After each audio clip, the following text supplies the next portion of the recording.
Hello, my name is Chris, and I want to thank you for joining us for this TenantCloud podcast.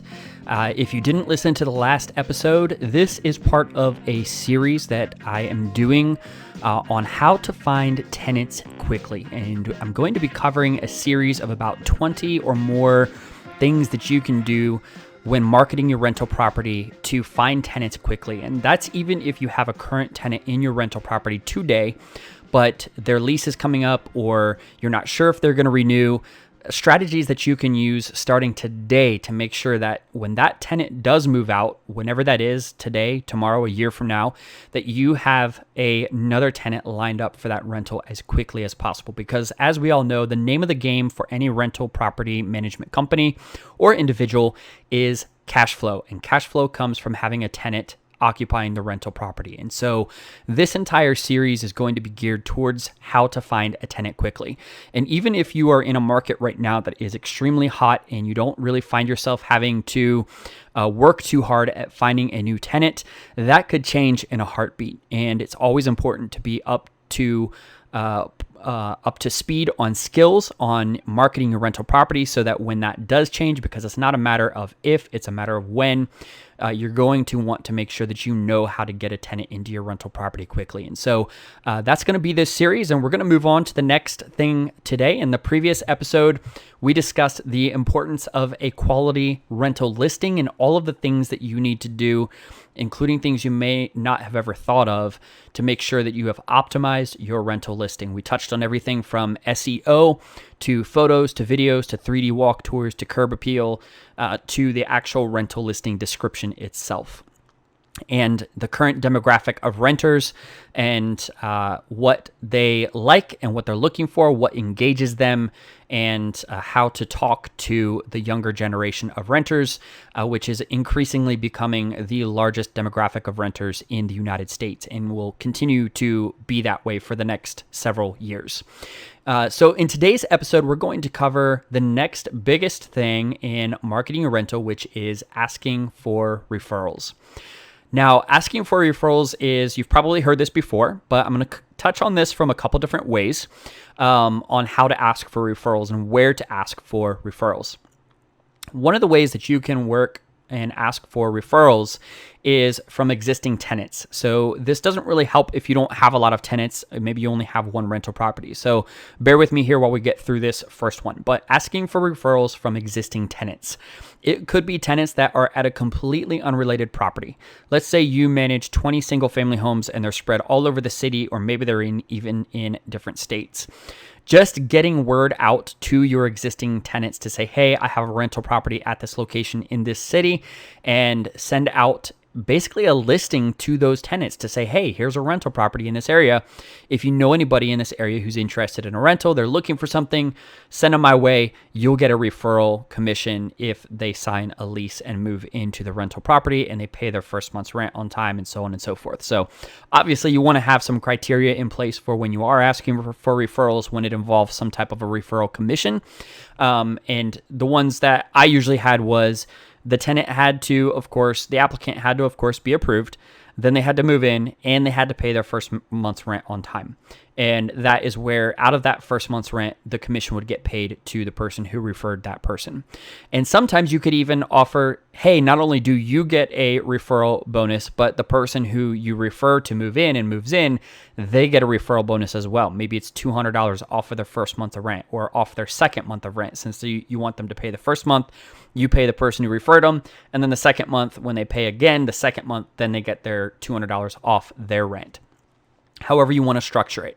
But that is a part of asking for referrals, is you want to incentivize people to do it. If people don't have an incentive to refer somebody to you, no matter how much they like you or the rental property, you want to incentivize them to refer people to you. And I've seen a lot of referral programs where it's like $50 off or a gift card to Starbucks. Like, that's not enough to get somebody to refer somebody to make a potentially life-changing or at least year-changing decision to move to a different rental property, especially if it's a friend or a family member. Because what if they refer their friend or family member to the rental property and that person ends up not liking it, or they have a bad experience, or whatever it might be, even if the person referring had a great experience with you.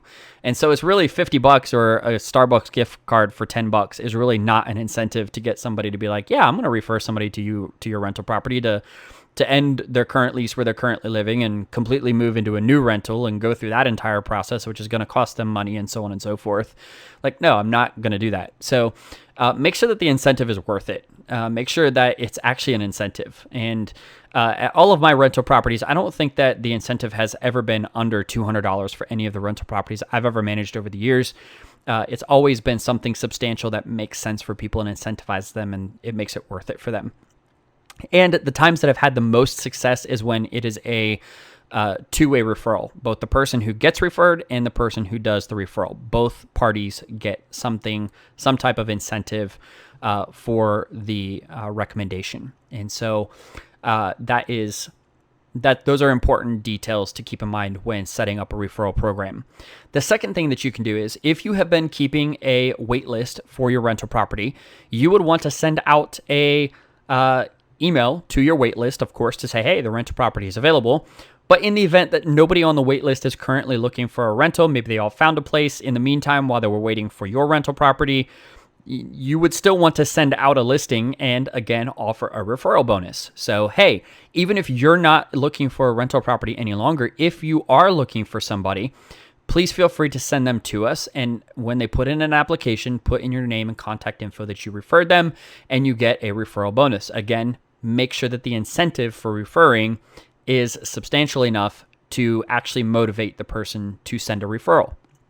Because most of the time when they're sending a referral, it's somebody they know. It's a coworker, it's a friend, it's a family member. So make sure that it is worth it. And again, the two-sided bonus referral is always the thing that's going to work the most, both for the person being referred and the person referring.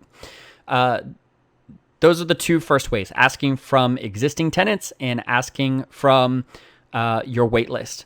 The third way that you can do it is to post online to your social media accounts, to Twitter, to Instagram, to Facebook, wherever you have a social media presence, and just ask for a referral and say, hey, if you know anybody looking for a rental property in this area, I have something available, blah, blah, blah. Put all the details in and the referral bonus. So again, that is another way that you can put it out there. You'd be surprised how many people you'll probably get as a result of it. Same thing.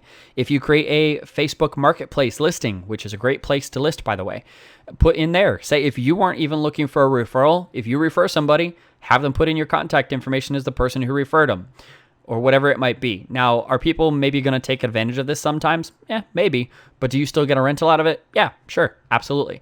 And so anytime that you have the opportunity to incentivize people to basically act as your real estate agents, to act as somebody to refer people that you may not have ever been able to get in front of, your listing in front of, is a great opportunity. And so think of the different ways and be creative about how you can work with a referral type program. It's the same thing if you've ever heard of affiliate marketing, it's really the same concept. You put a product out there and you ask people to refer it to you. And for every purchase every person that purchases that person sends to you using their affiliate link, they get paid a commission. TenantCloud has an affiliate commission program and it works. There's an affiliate link inside of your TenantCloud account that you can go to under settings, and then affiliate or commission. I'm not sure what the title of it is. I think it says affiliate program. And you can get your own unique link with a code on it. And when you send that out to people and those people end up clicking that link and then they sign up for a TenantCloud account and it's a paid account, you end up getting a referral fee for that. It's no different than what TenantCloud does with software. You can do the same exact thing pretty much for your rental property. And so get creative about how you can do that and the ways that you can work a referral program into your rental marketing strategy. I guarantee that you will see an investment, a return on that investment of your time and effort and strategizing and implementing and brainstorming a referral program. And so let me know how that goes for you. And maybe you already use a referral program and it's really successful. I'd love to hear about it. If you follow us on the Apple Podcast platform, go ahead and give us a like and give us a review. We'd love to get your feedback, and we'd love to hear how this podcast has helped you, the information that you've learned from it. And as always, I appreciate you taking the time out of your busy schedule to join us, and I'll look forward to talking with you next time.